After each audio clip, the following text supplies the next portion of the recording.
머릿속으론 무언가를 해야 한다고 생각하지만 몸이 따라주지 않아서 미루는 일들이 점차 쌓이며 마음이 불편해지는 경우가 있습니다.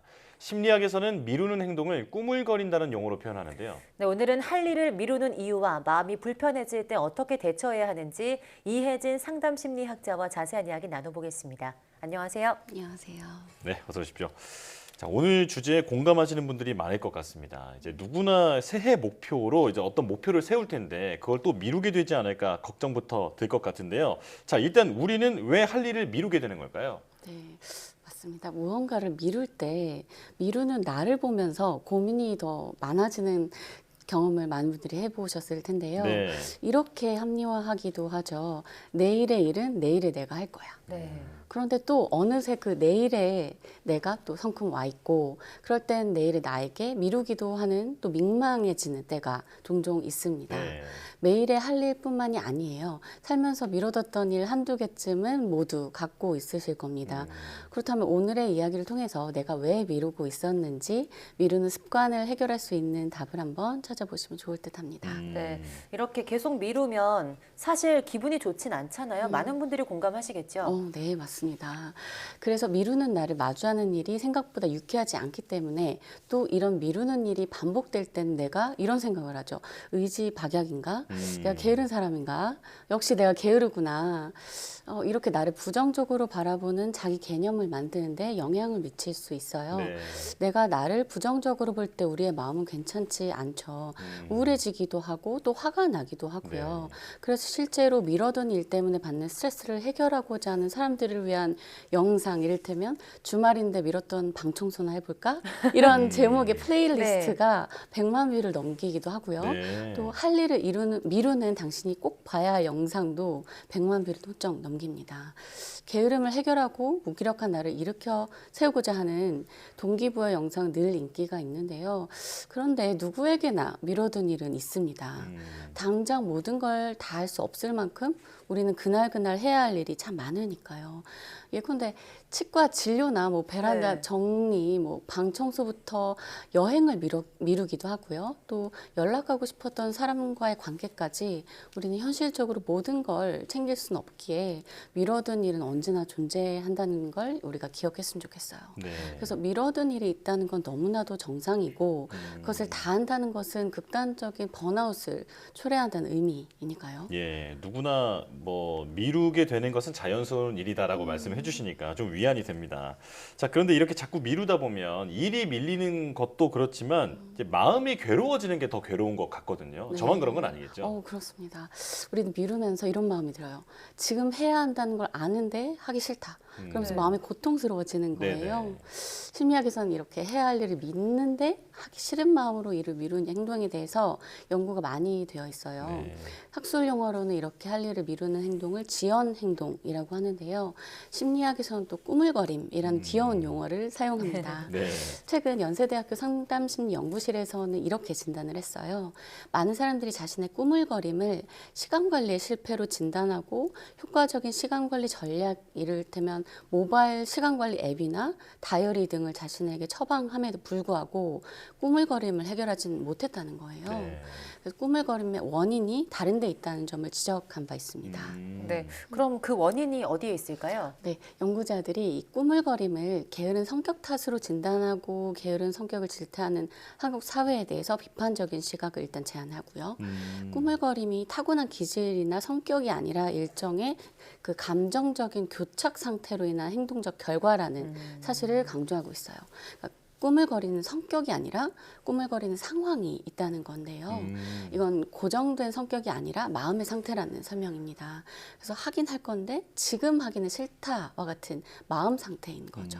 네. 감정적 교착 상태라는 표현이 정말 딱 맞는 것 같습니다. 네. 네. 해야 하는데 아직 하기 싫고 그렇죠. 이런 마음이 항상 싸우는 느낌인데요. 자, 꾸물거림의 유형도 다양하다면서요? 네, 다양한데요.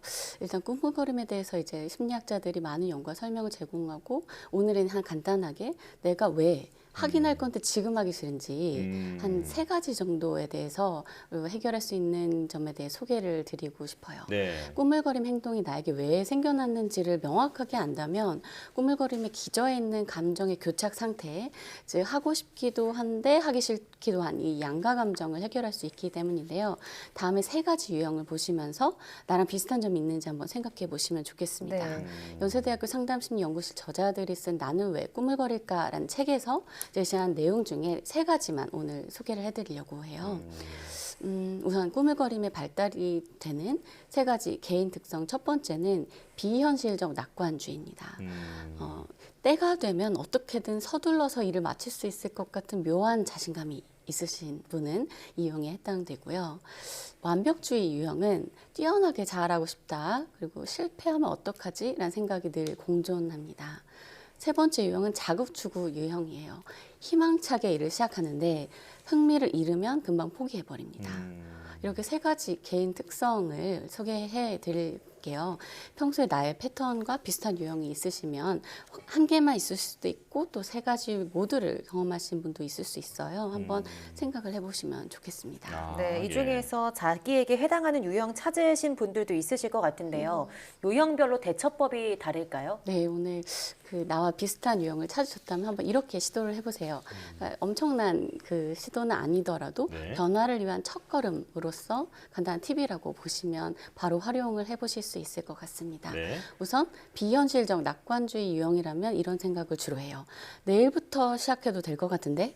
이렇게 생각한 나를 발견하는 그 순간 막연히 괜찮을 것 같은데 낙관하기보다는 이 일의 진행 단계를 프로세스별로 좀 단계적으로 설계를 해보는 겁니다.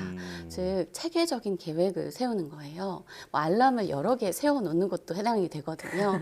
머리로만 생각할 때는 최종 결과물이 쉽게 나올 거라고 속단할 수 있는데 사실 그것을 이루어가는 과정에는 많은 단계들이 있으니까요. 그래서 이 단계들을 현실적으로 설계를 해보면 일의 규모를 타당하게 평가하는 습관을 들일 수 있습니다. 예, 제가 딱 이 비현실적 낙관주의 유형인데요. 네. 근자감이라고 하죠. 예, 그렇습니다. 뭔가 때가 되면 다 될 해낼 것 수 있을 같죠. 것 같은 네, 그런 생각이 맞아요. 듭니다. 네. 자, 그렇다면 나머지 유형은 어떻게 대처해야 할까요? 네. 2번째 완벽주의 유형이라면 이런 생각을 해요. 진심으로 했는데 엉망이면 어쩌지? 이런 생각으로 꾸물거림이 나타나는데요. 완벽주의로 인한 꾸물거림은 또 다양한 전략이 있겠지만 그중에서도 처음부터 완벽한 결과물을 낼 생각을 하지 말고 일단은 초안을 만들고 그것을 발전시켜 나간다고 접근하면 좋을 것 같아요. 네. 많은 분들이 버전 0에서 다 건너뛰고 버전 1로 완성시키려고 하기 때문에 엄두가 안 나서 아예 착수를 안 하게 됩니다. 그것과는 다르게 일단은 버전 0.7을 만들고 그것을 더 발전시켜서 버전 0.8을 만들고 이것을 다듬어서 0.9를 만들어서 최종적으로 업그레이드해서 1.0으로 나아가자고 접근하면 완벽주의로 인한 불안감을 좀 완화시킬 수 있고요. 네. 마지막 자구추구 유형은 이렇게 생각해요. 재밌으면 나도 안 밀었지. 심장이 두근거리지 않으면 무슨 소용이야. 이런 생각을 하면서 안 하거든요. 그러니까 무슨 일을 할 때 재미랑 의미를 크게 추구하는 분들이 크게 공감하실 내용이에요. 그러니까 시작은 재밌는데 유지가 어렵고 마무리가 어렵다면 이 점을 한번 생각해 보시면 좋겠어요. 하나의 일에는 아무리 내가 끌리고 재미있어도 싫고 참고 인내해야 하는 부분이 있다는 것을요. 그러니까 내가 재미있는 부분만 골라서 취하겠다면 세상에 끝까지 마무리 지을 수 있는 일이 없다고 봐야 합니다. 네. 재밌는 일이라면 재미없는 부분을 견뎌내야 전체적으로 완성되는 결과를 만들 수 있는 거잖아요. 만약 재미없는 부분을 참을 수 있을 만큼 재미가 없다면 그 일 자체가 매력이 없어서 할 가치를 못 느끼고 있을 수도 있어요. 실은 일 자체가 내가 지속하거나 완결할 만큼 매력이 없다면 내가 꾸물거린다고 자책할 것이 아니라 그냥 안 하기로 결정하는 게 마음이 더 편안해집니다. 그렇군요. 자, 더 많은 얘기를 나누고 싶은데 시간이 벌써 많이 지나가서요. 자, 새해 앞두고 저도 이제 슬슬 목표를 세우고 있었는데 너무 스스로에게 엄격하게만 생각하지 말고 스스로 해낼 수 있는 여건을 만들어 보려고 하는 게 현명한 길인 것 같습니다.